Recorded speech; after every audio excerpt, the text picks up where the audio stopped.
नमस्कार, मैं अभिनेंद्र और आपने देखना शुरू कर दिया है द प्रिंट लाइन्स।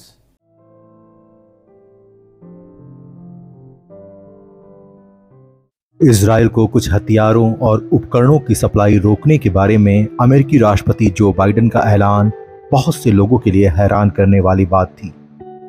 अमेरिकी सैद्धांतिक तौर पर इजराइल का और खासकर जब वो जंग के हालात से गुजर रहा हो तो उसे समर्थन देता आया है, लेकिन बाइडेन प्रशासन का ये फैसला अमेरिका की इस घोषित नीति को खारिज करती हुई मालूम देती है। बाइडेन ने यह ऐलान 9 मई के दिन किया। इसे इजराइल के लिए एक सख्त और साफ संदेश के तौर पर देखा जा रहा है कि उसे गजा की जंग में अपने तौर तरीके बदलने होंगे। इतना ही नहीं, इजराइल पर इस बात के लिए भी दबाव है कि रफाह शहर को लेकर उसके जो इरादे हैं उस पर वो लगाम लगाए। 7 अक्टूबर 2023 को हमास के हमले के बाद शुरू हुई इजराइल की जवाबी कार्रवाई बड़ी संख्या में फलस्तीनी को विस्थापित कर दिया। इनमें से ज्यादातर लोगों ने रफा में पनाह ले रखी है।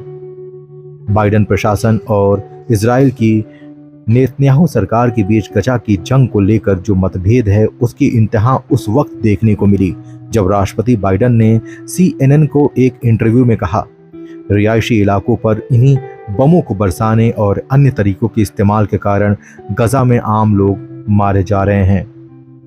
राष्ट्रपति बाइडेन उन्हीं बमों के बारे में बात कर रहे थे जिनकी सप्लाई इजराइल को रोकी गई है।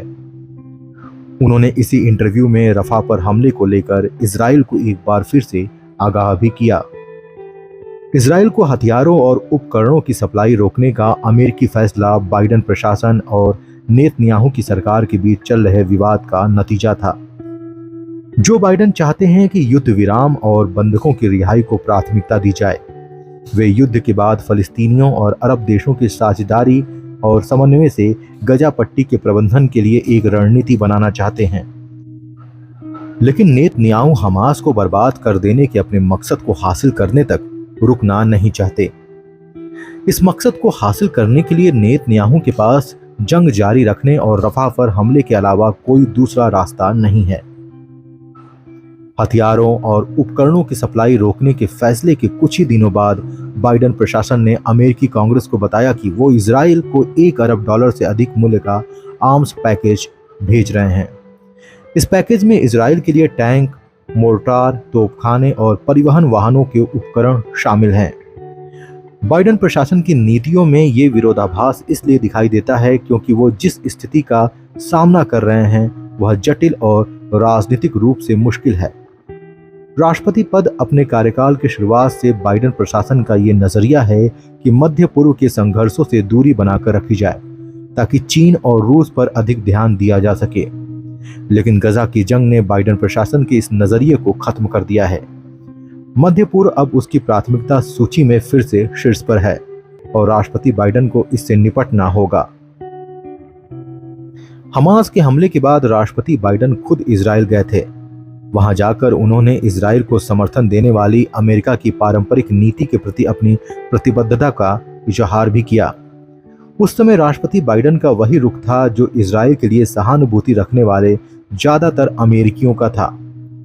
इस सहानुभूति की वजह भी थी क्योंकि बहुत से अमेरिकियों ने यह देखा कि इजराइल पर अभूतपूर्व हमला हुआ है, उसके लोग बड़ी संख्या में मारे गए, कुछ को अगवा भी किया गया। लेकिन बाइडेन के उस इजराइल दौरे के वक्त ऐसी रिपोर्ट भी आई थी कि उन्होंने नेतन्याहू को वही गलती न करने की सलाह दी है जो अमेरिका ने 11 सितंबर के हमले के बाद अफगानिस्तान और इराक में जंग का मोर्चा खोलकर की थी।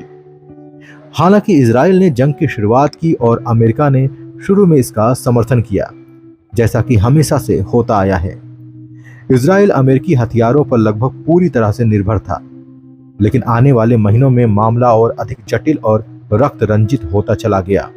जंग की शुरुआत के बाद से अमेरिका ने इजराइल के समर्थन में हथियारों की 100 से अधिक खेप भेजी है, जिसकी कीमत लगभग $1/4 अरब के करीब है।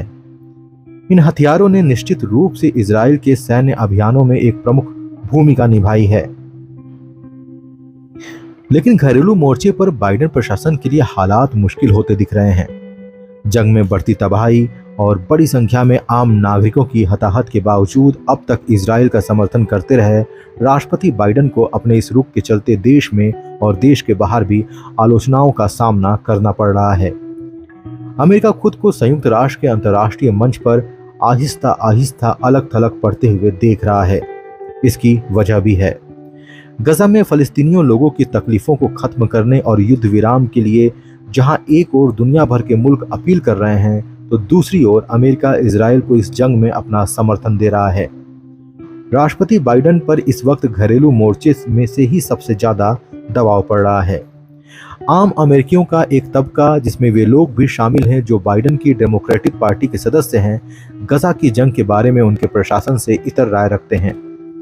ये हमें उस वक्त देखने को मिला जब अमेरिकी विश्वविद्यालय के परिसरों में छात्रों ने विरोध प्रदर्शन किया और बाइडेन प्रशासन की नीति में बदलाव की मांग की। राष्ट्रपति बाइडेन पर पड़ रहा दबाव उस वक्त और बढ़ गया जब रिपब्लिकन पार्टी के उनके विरोधियों ने इजराइल को हथियारों और उपकरणों की सप्लाई रोकने के उनके फैसले की कड़ी आलोचना की। ऐतिहासिक रूप से अमेरिकी कांग्रेस इजराइल का पुरजोर समर्थन करती रही है। इसमें दोनों ही मुख्य पार्टियों के राजनेता शामिल हैं। कांग्रेस ने हाल ही में इजराइल के लिए 15 अरब डॉलर की मदद का पैकेज मंजूर किया है। इस सहायता पैकेज को बाइडेन प्रशासन ने मंजूरी के लिए अमेरिकी कांग्रेस में पेश किया था। बाइडेन इजराइल के प्रति अपने मजबूत समर्थन के लिए भी जाने जाते हैं, लेकिन हाल के दिनों में इजरायली प्रधानमंत्री नेतन्याहू और राष्ट्रपति बाइडेन के बीच मतभेद खुलकर सामने आने लगे हैं।